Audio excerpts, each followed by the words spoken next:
बिहार में महागठबंधन की सरकार में आखिर क्या चल रहा है यह अभी तक स्पष्ट नहीं हो पा रहा है, लेकिन इस बात के संकेत जरूर मिल रहे हैं कि महागठबंधन में सब कुछ सही नहीं चल रहा है। ऐसा लग रहा है कि महागठबंधन की सरकार में कुछ न कुछ गड़बड़ है, क्योंकि जहां एक तरफ रामचरितमानस का विवाद थमने का नाम नहीं ले रहा है और लगातार बिहार के शिक्षा मंत्री चंद्रशेखर रामचरितमानस को लेकर विवादित बयान दे रहे हैं, तो वहीं बिहार के शिक्षा मंत्री चंद्रशेखर रामचरितमानस को लेकर विधानसभा में पहुंच जाते हैं, जहां पर उन्होंने रामचरितमानस के बहाने आरएसएस प्रमुख भागवत का जिक्र किया था। इसके साथ ही बिहार के शिक्षा मंत्री चंद्रशेखर ने यह भी कहा था कि मोहन भागवत के द्वारा मेरे बयान का समर्थन मिल रहा है। बिहार के शिक्षा मंत्री चंद्रशेखर के इस बयान के बाद जदयू के नेता और विधायक जमकर शिक्षा मंत्री के इस बयान पर हमला बोल रहे हैं। जहां एक तरफ भारतीय जनता पार्टी बिहार के शिक्षा मंत्री चंद्रशेखर का विरोध तो कर ही रही है, लेकिन वहीं दूसरी तरफ जेडीयू के विधायक भी बिहार के शिक्षा मंत्री का विरोध कर रहे हैं।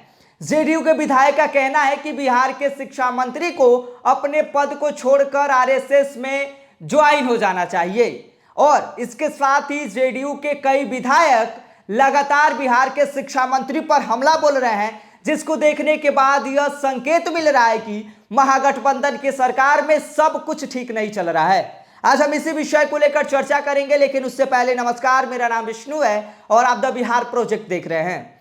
जिस तरह से जेडीयू के विधायक बिहार के शिक्षा मंत्री चंद्रशेखर पर हमला बोल रहे हैं, उसको देखने के बाद यह संकेत जरूर मिलने लग गया है कि महागठबंधन की सरकार में सब कुछ ठीक नहीं चल रहा है। और आपको हम बता दें कि बीच बीच में ऐसा सबको एहसास होने लगा है, और जिस तरह से बयान आ रहा है उसको देखने और सुनने के बाद यह सबको लगने लगा है कि महागठबंधन की सरकार में कुछ न कुछ तो गड़बड़ है। इन दिनों बिहार की सियासत में रामचरितमानस को लेकर खूब राजनीति हो रही है, और अभी हाल में ही बिहार के शिक्षा मंत्री चंद्रशेखर सदन के अंदर रामचरितमानस को लेकर पहुंचे थे, जहां पर रामचरितमानस के बहाने बिहार के शिक्षा मंत्री ने आरएसएस प्रमुख मोहन भागवत का जिक्र किया। और इसके साथ ही बिहार के शिक्षा मंत्री चंद्रशेखर ने कहा कि आरएसएस प्रमुख मोहन भागवत ने मेरे बयान का समर्थन किया है, और जो विरोध कर रहे हैं उसका कोई विशेष मतलब नहीं है। और यह बात बिल्कुल साफ हो गई है कि बिहार में शिक्षा मंत्री चंद्रशेखर के रामचरितमानस को लेकर दिए गए बयान और सदन में रामचरितमानस ग्रंथ लाने पर बीजेपी के साथ साथ जदयू के कुछ विधायक भी जमकर इसका विरोध कर रहे हैं। इसके साथ ही बीजेपी के साथ साथ जदयू के विधायक भी बिहार के शिक्षा मंत्री पर जमकर निशाना साध रहे हैं। जदयू के कुछ विधायक ने बिहार के शिक्षा मंत्री पर हमला बोला है। बिहार के शिक्षा मंत्री चंद्रशेखर को जदयू के विधायक ने नसीहत दे डाली है, और इसके साथ ही आपको हम बता दें कि इसके बाद बिहार की सियासत में जो सरगर्मी है वो एक बार फिर तेज हो गई है।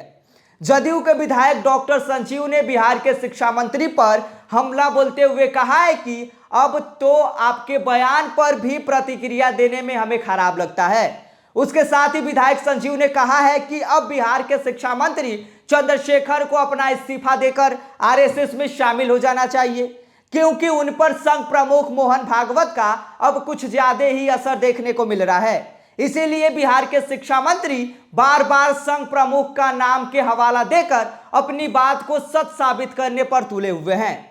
तो इससे बेहतर और क्या हो सकता है कि वह संघ में जाकर शामिल ही हो जाए।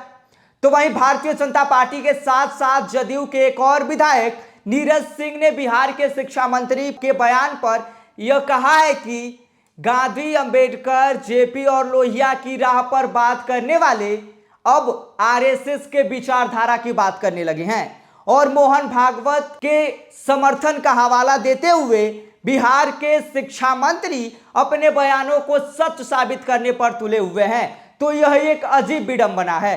अगर साथ ही चलना है तो बाबा साहब के द्वारा बनाए गए संविधान की राह पर चले, लेकिन बिहार के शिक्षा मंत्री तो आरएसएस प्रमुख की राह पर चल रहे हैं। आरएसएस प्रमुख की राह पर कहीं ऐसा तो नहीं कि कहीं पर निगाहें हैं तो कहीं पर निशाना है। यह बात जदयू के विधायक नीरज सिंह के द्वारा कहा गया है बिहार के शिक्षा मंत्री को लेकर। बाकी आप सभी का इस पूरी खबर पर क्या कहना है और आप क्या सोचते हैं, आप हमें कमेंट करके बता सकते हैं।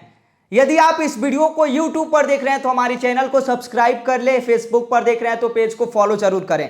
अन्य खबरों के लिए बने रहिए द बिहार प्रोजेक्ट के साथ। नमस्कार।